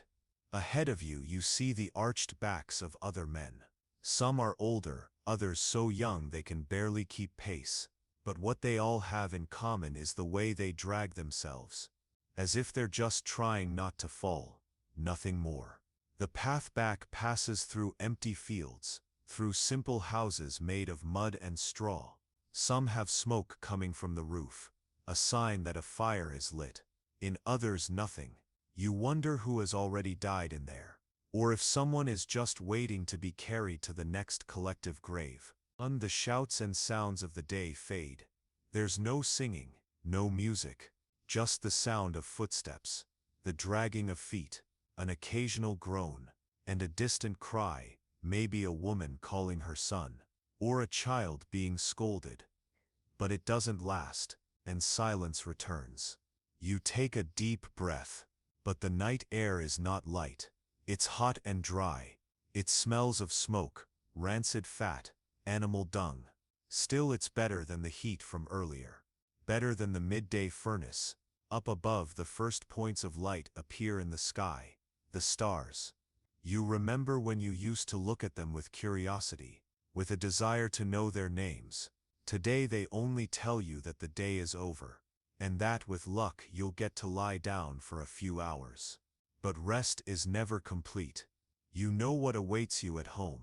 Your home, if it can be called that, is a fragile structure. Walls of dried mud, a thatched roof, no window, no real door. Just an old cloth tied with rope. Inside, the heat builds up like an oven. And on the floor there's no mattress, no proper mat, just packed dirt. Covered with rags, old hay or nothing at all. You enter. Others have already arrived. They're lying down, quiet. Some are sitting, eating what little they have, a piece of bread, a raw onion, a handful of lentils. You have something too, a small bowl with leftover pottage, the same thin broth as always. You drink it slowly. It doesn't satisfy your hunger, but it helps fool the body. No one asks how the day was, because everyone lived the same day. Everyone knows. Off in a corner, a child sleeps wrapped in cloth. Her face is dirty, her hair tangled. Beside her, a woman strokes her head. Her eyes are open but fixed on nowhere. She seems both present and absent at the same time, like everyone there. You sit carefully, your back protests. Your neck is stiff, your arms feel as heavy as stone. You close your eyes for a moment. Breathe slowly. The only thing you hear now are the sounds of the night. Insects, a distant animal, the soft wind rustling the thatch, and the collective breathing, heavy, marked by exhaustion. You try to remember what you dreamed about last night, but you can't. Maybe you didn't even dream. Or maybe it was just another repetition of the day. Bricks, orders, pain, silence. In ancient Egypt, the enslaved don't dream of the future. They dream at most of a day slightly less unbearable than the last. Night falls completely. Someone blows out a lamp. Everything goes dark. Only the points of light in the sky remain. And the certainty that in a few hours, the same cycle begins again. You don't think about tomorrow. You think only about being able to close your eyes and forget. For a few hours, even if the sleep is light, even if the body still aches, even if the world outside remains the same, the return home ends as it began, in silence. And sometimes, silence is all you have. You sit on the floor of the hut. There is no chair, no bed, no cushions or comfort. There is only the dry, hard ground, marked by footprints, by cracks, and by small insects that roam unnoticed. Unless they decide to crawl up your leg, you brush them away with your hand. But you know they'll come back. They always do. Around you there is silence. But it's not the kind of silence that brings relief. It's the kind that weighs, that says clearly everyone is too exhausted even to talk. The few who still have energy simply breathe. Slowly, the others lying down, try to sleep, but not all can. Your children sleep. A pile of small bodies, curled into one another. They are sweaty, even at night, their feet dirty, their hair stuck to their foreheads. They sleep like those who've blacked out, not like those who've rested. Because there is no real rest here. You watch one of them turn over, murmuring something in their sleep. Maybe they are dreaming, maybe reliving the sound of the overseers, or the pain in their feet, or the memory of a day that brought nothing new. You try to relax, lean your back against the mud wall, close your eyes, but the body aches, and it's not a simple pain. It's a mix of muscle tension, bone-deep fatigue, joints that no longer have strength or flexibility. It's constant wear, accumulated, repeated, never relieved. The sweat dried on your skin, leaving a sticky layer, mixed with dust, with clay, with the scent of the day. You didn't have time, or enough water, to clean yourself. And even if you did, you know tomorrow you'd be dirty again. Because here, the body is not cared for, it is only used. A fly lands on your shoulder, you swat it away. It lands again, you swat again, and so it goes in cycles. Outside, the sound of insects continues. A distant rustling, a dog barking, then going quiet. Someone coughs in the next hut. Everything echoes more when the energy runs out. And here, it always runs out before it even starts. Sleep comes slowly, but it's a watchful sleep, light. As if your body sleeps out of necessity, but your mind stays on guard, waiting for a noise, a movement, a warning that something has gone wrong. Because even the night, in ancient Egypt, can hide danger. Sometimes, the guards come by late at night, looking for someone, doing rounds, testing who's awake and who isn't. Sometimes, they enter without asking, inspect, count, confiscate. You've seen it happen. You've seen families woken with shouts. You've seen people taken away without explanation. That leaves marks. And you, even lying down, never feel completely safe. The body, even when it tries to rest, carries tension. Stiff shoulders, locked jaw, feet that curl up on their own. You don't really relax. You just temporarily give in to exhaustion. Tomorrow will be the same. And the day after too. You think, when was the last time you woke up feeling good? You don't remember. Maybe in childhood, maybe never. Time passes slowly at night. There is no clock, only intuition. The change of light, the sound of roosters in the distance, the way the air slowly cools. But inside the hut, the heat remains. Without windows, the air circulates poorly. The sweat returns, and you wonder if the night doesn't restore. Then what's left? You look at your children again. Think about what will become of them. Wonder if they'll have the strength to continue this cycle. Or if one of them will manage to escape, do something different. Or if, like so many others, they'll just repeat your life, brick by brick. The mind begins to wander. You remember when you used to hear stories of true rest.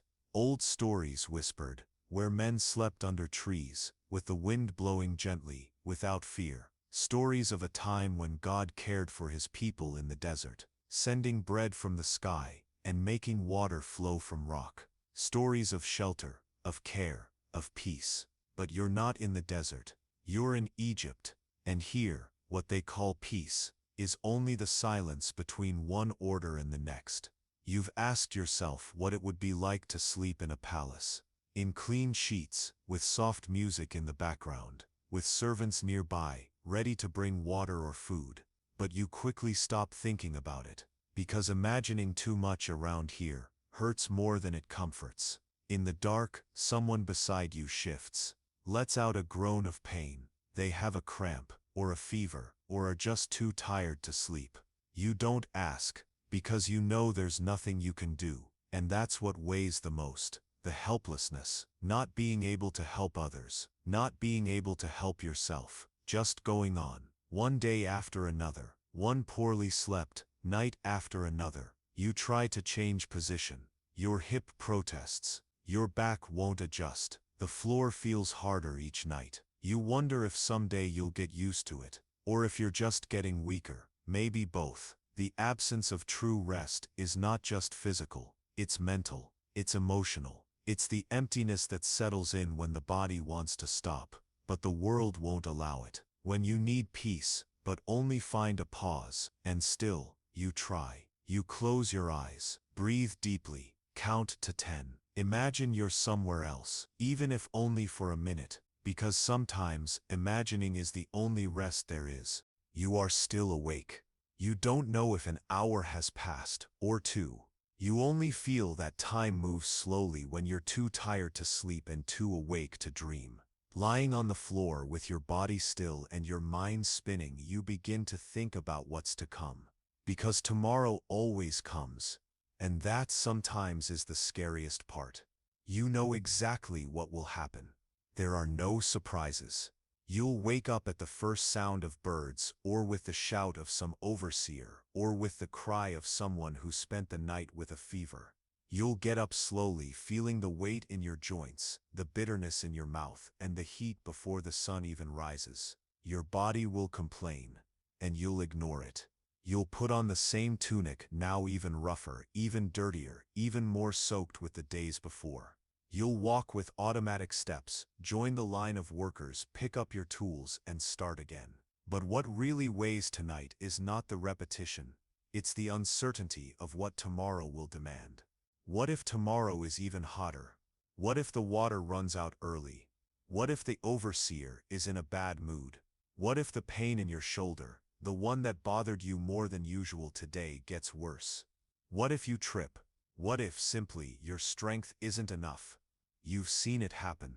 Strong men, calloused, who one day stopped in the middle of their shift, knelt, looked down, and couldn't get back up. There was no break, no compassion. Someone yelled, someone shoved, and soon the steps of others moved on, as if nothing had happened. Later, those men disappeared. No one knows if they died, if they were taken away, or if they just laid down and never returned. You're afraid of that. Of reaching that point, of waking up to find you just can't anymore. And it's not just physical, it's a tiredness of the soul. A fatigue that goes beyond muscles.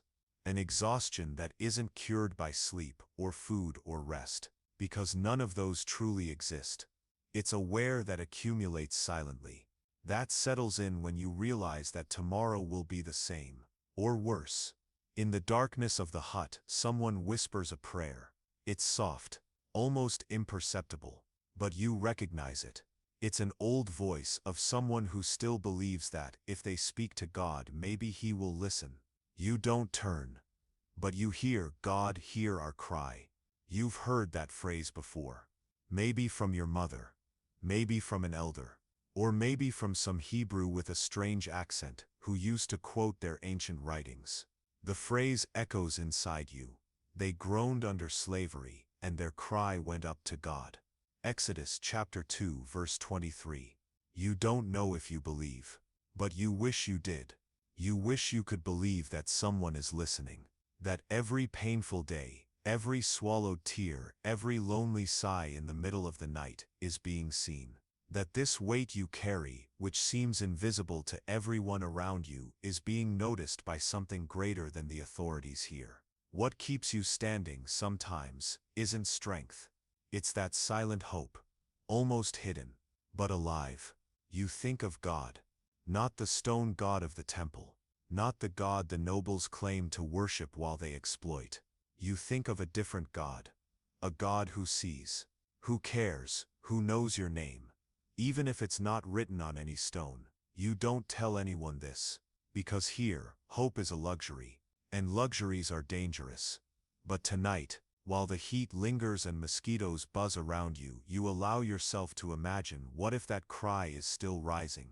What if there are still ears listening?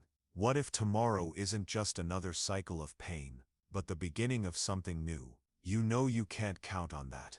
That most likely the day will begin the same way. That the bricks will still be waiting. That the pain will keep coming. That nothing will change, but something in you refuses to accept that this is all there is. Only. Maybe that stubbornness is what's left of your humanity in a life made of stone. Outside, the sky begins to change. It's not morning yet, but the darkness is no longer so deep. The air is slightly cooler. Some begin to stir, to prepare, to forget, for now, what they thought about during the night. You get up slowly. Your knees crack. Your back protests. But you stand. You'll wash your face with the little water that remains. You'll eat what you have. You'll leave the hut, and you'll do it all again. Because even afraid of tomorrow, you are still here. And being here is the first step to resisting. The hut is silent. The night has gone on, and everyone around you seems to have finally fallen asleep. Some breathe heavily, with the uneven sound of someone sleeping out of exhaustion. Others curl up between cloths and rags, trying to find a less painful position on the hard dirt floor. Children mumble in dreams that probably aren't good, but they keep sleeping because exhaustion has defeated fear. You keep your eyes closed, but you're still not asleep. You feel your body heavy, as if sinking into the ground. The muscles no longer ache as before. Now they're just numb. Your skin itches in some places. The sweat has dried, but it left behind a crust of salt mixed with dust. Your feet are still sore from the long walk back. Your stomach aches a little, not from exact hunger, but from the repetition of the same thin, weak, insufficient food. Deep down, it's as if everything in you is asking for a truce, even your soul. You try to shut off, take a deep breath, and seek a moment of peace, but it's not easy. Your head spins with thoughts you don't want to have. Memories, pains, doubts, fear, fatigue. A mixture that weighs more than any brick carried during the day. And so, you try what many do, when reality no longer allows any room for relief. You try to dream. But even that feels too far away. You force your mind to remember something good. Some moment from the past when things weren't like this. Maybe a slightly lighter childhood. The smell of fresh bread, the touch of a familiar hand, a laugh on a rainy day. But those images come and go like shadows. They don't stay. And you're not even sure if they're real memories or things you made up to console yourself. The truth is that your mind is tired. As tired as your body. Dreaming requires space.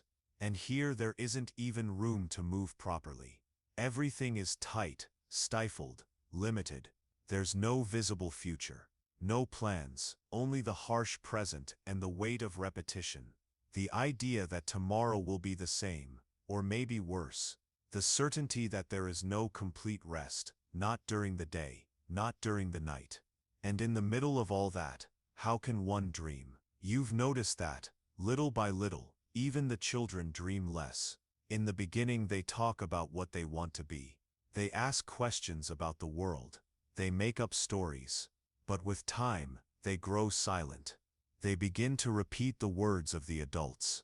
They stop imagining. They start fetching water, washing rags, following orders, and the light in their eyes fades. Maybe that's what slavery truly does. Not just bind the body, but trap the dreams. It extinguishes them one by one, until all that remains is the need to survive. You wanted to be free. You wanted to learn how to read. You wanted to walk without being watched. You wanted to plant for yourself, not for the palace. You wanted to see your children grow up in peace. But now, those dreams seem so far away. They almost feel like they belong to someone else. And still, even here, even now, you tried again. You try to imagine what it would be like to live without fear. What it would be like to sleep in peace, to feel the wind coming through a window, lying on something soft, without pain in your body, without tension in your back. To eat slowly, to drink clean water, to have time, to have silence that soothes, not this silence that weighs. You try to imagine it, but your mind doesn't help.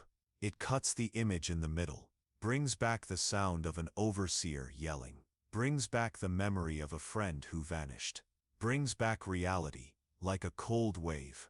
And then you understand, even dreaming requires energy, and yours is running out. That's why so many sleep without dreaming. That's why so many live and die without leaving a story. Because dreaming requires breath, and living here takes even the air. Even so, you keep your eyes closed, not out of hope, but out of necessity, because sometimes it's the only act of resistance left. To close your eyes and try to protect, deep inside, a part that hasn't surrendered. A corner of your mind that refuses to die. A small voice that says, in silence, I'm still here. You remember something you heard when you were a child. An old man, maybe your grandfather, once said, as long as there's someone dreaming, God is still listening. At the time, you didn't understand. Today, you don't know if you believe. But even so, you repeat that phrase in your mind, once, twice, 3 times. Like a mantra, like an invisible thread that ties you to something greater. Outside, the sky is still dark, but it will change soon. A rooster will crow, the first footsteps will sound, and the cycle will begin again. You still haven't slept, but something in you has calmed. Maybe you haven't managed to truly dream, but just the act of trying was in itself a kind of breath. A small attempt to remember that, despite everything, you still feel, you still long, you still remember what it is to be human. And maybe one day when all this ends, if it ends, someone will tell the story of those who couldn't dream, but also didn't forget who they were. You turn your body, trying to find a less uncomfortable position. You close your eyes once more, and you hope that, this time, sleep will come. You remain lying down, the body, already surrendered to the hard ground, no longer moves, but the mind still walks, not with strength, nor with haste, but with that kind of slowness that only exists when everything is silent and no one is asking anything of you yet. It is in this moment, between wakefulness and sleep, that some memories return. Not clear memories, like mental photographs, but small fragments of stories you heard somewhere. Ancient stories, told in low voices, almost like whispers, so that no one else would hear. Stories about a different God. A God who set people free. You don't remember who told them. Maybe your mother, when you were still too young to understand the world. Maybe an old acquaintance who no longer lives here. Or maybe it was during one of those rare conversations between workers, when the pain gave way for a few minutes. Someone mentioned a chosen people. Hebrews, maybe, who were once slaves too, and who after much suffering were set free. You remember a name. Moses, a man who, according to what was said, was not strong, nor rich, nor eloquent, but was used by this God to confront the most powerful king in the world. A king of Egypt. Your Egypt. Not the Egypt of pyramids, temples or noble feasts, but this very Egypt, of dust, forced labor, and blind obedience.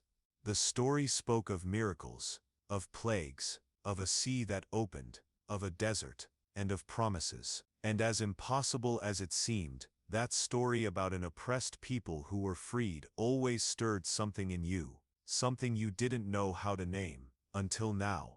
It's faith, not a memorized faith, of rituals, or ready-made prayers, but a simple raw secret faith. A faith that doesn't shout, that doesn't impose, that doesn't need approval. A faith that survives quietly, even when everything around is collapsing. You don't tell anyone that you still believe, not because you're ashamed, but because you know how dangerous that is. Too much hope, here, can make you distracted, can make you stumble, can take your focus away, and bring punishment. So you learn to keep it hidden, and you hide it well. Deep inside, where no one sees, where not even exhaustion can reach, where not even pain can erase it. Sometimes in the middle of work, when your feet already feel like part of the earth, when your arms barely respond, you find yourself remembering those promises. You remember that, according to that story, the God of the Hebrews saw the suffering, that he heard the groaning, that he knew the pain of every slave, and that one day he acted. That idea is what sustains you on some days, not the hard bread, not the weak beer, not the hope of rest, because you no longer hope for that, but the possibility that someone somewhere knows, sees, and cares. You don't understand much about religion. Here what you see are statues, rituals, ceremonies that don't include you. All of that feels too distant. But that story was different.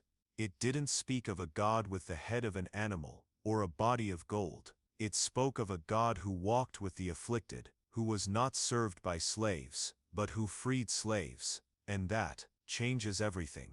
You think, what if it's true? What if this faith is the thread that ties everything you feel, but don't know how to explain? Maybe that's why you still endure. Why you still wake up every day. Why you still teach your children to keep their heads up, even when everything around screams for them to bow. Because even without knowing, you believe that something greater exists, and that what you're living now will not last forever. But it's a lonely faith. You can't share it freely. Some would mock it. Others would be afraid. Most are too tired for that. So you carry this flame alone, extinguished on the outside, burning on the inside. When you see your children sleeping, huddled in the corner of the hut, part of you wonders if they will believe too, or if the pain will suffocate that first. You want to protect them, want them to know, but at the same time, you don't want them to suffer as you do. And so you keep everything to yourself. Even so, there are moments when you see their faith too,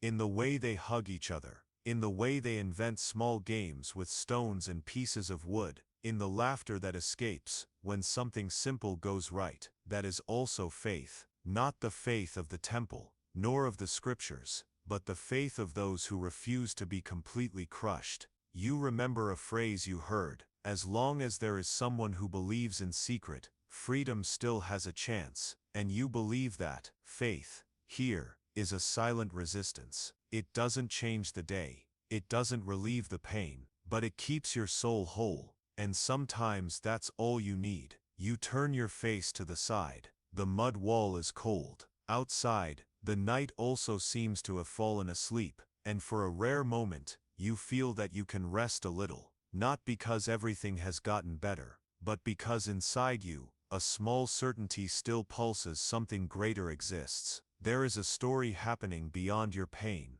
and maybe one day, someone will hear what you never got to say. You close your eyes, and it's not out of exhaustion, it's out of trust. The faith you keep in secret is what keeps you alive. The day has come to an end. Outside, the modern world keeps turning. Cars pass by on the streets. Artificial lights remain on through the night. And there's always something happening. Messages arriving, voices calling, obligations lurking. But here, now, none of that matters. Here, there is only silence. And it doesn't weigh like it did in ancient Egypt. It's a silence that embraces. Today you took a journey through time. You visited an ancient, harsh, rough reality. A time when the heat was suffocating. The days repetitive, freedom non-existent. You lived, even if only for a few moments. Like those who carried stones that were not their own. Who sweated for glories they would never know, who slept on the ground and dreamed in secret. And now that this story comes to an end, a strange feeling remains, as if you returned, but left a part of yourself in that distant time. Perhaps a little of your empathy, perhaps a new understanding of what it means to be free. The truth is, remembering the pain of others, even those who lived thousands of years ago, is a way of connecting with the most human part of ourselves. And in doing so, you didn't just hear a story. You allowed yourself to feel, and that is rare, precious, and transformative. Think for a moment. How many times have you complained about your day? About the fatigue, the small frustrations, the trivial discomforts. Now, after walking among the bricks of ancient Egypt, perhaps everything feels a little different. Because yes, you still have challenges. But you also have choice. You have rest. You have a voice. You have a dignity. And dignity, as you've learned on this journey, is what makes all the difference. The forgotten people of Egypt, those who had no name, no tomb, no inheritance, also had souls. And within them, even crushed by the system, there were still flickers of faith, of dreams, of resistance. Even when everything seemed meaningless, they kept going. They breathed. They waited. And that alone was already a daily miracle. You don't have to carry bricks. You don't have to walk barefoot under the scorching sun. You don't have to sleep crammed in a crowded hut, with an empty stomach and burning bones. But by remembering those lives, even just in imagination, maybe you'll be able to value more deeply what you have. The bed, the clean water, the light you can turn off whenever you want, the right to dream freely, and at the same time maybe something else awakens, something that lives dormant inside you. A silent call so that even in comfort you don't become insensitive, that your freedom doesn't make you blind, that your routine doesn't distance you from compassion. Because stories like the one you heard today are not just curiosities from the past, they are reminders, mirrors, warnings. They warn that the world has been and can still be cruel to those who have no voice. They show that dignity is fragile when we trust too much in power and forget about empathy. And they teach that faith, even the smallest and most hidden, can sustain an entire life. Perhaps right now, somewhere in the world, someone is living a reality similar to the one you imagined. Someone with no rest, no justice, no name. And if that thought touches you in any way, may it serve as a reminder that we are all passengers of a passing time, but that the choice to look at others with compassion is eternal. It will always be available. Now, take a deep breath. Feel the air slowly entering and then leaving. Your body is here, safe. You don't have to defend yourself from anyone. You don't have to run, or carry anything, or prove anything. You can simply rest. Feel your muscles releasing tension, your face softening, your hands relaxing. Let your body little by little understand that the day is over, and that the night finally has brought what the people of ancient Egypt almost never had: true rest. As you breathe in silence, remember the value of this. The value of lying down without fear. Of closing your eyes knowing there's no one watching, no one yelling, no one demanding you wake before the sun. The value of simply existing with dignity. Remember also that imagining is not just a way to escape, it's a way to learn, to awaken, to see the world in a new light. And this story, though ancient, left marks. It showed how precious freedom is. It showed that faith, even in silence, still pulses, and that tomorrow can always be different. Little by little, your breathing slows, your thoughts decelerate. The images that were once strong begin to fade. Egypt disappears. The stones vanish. The heat fades away, and what remains is only a light, silent space. Your own. You survived another day. Even if only in imagination, and that is enough. Now, you can fall asleep.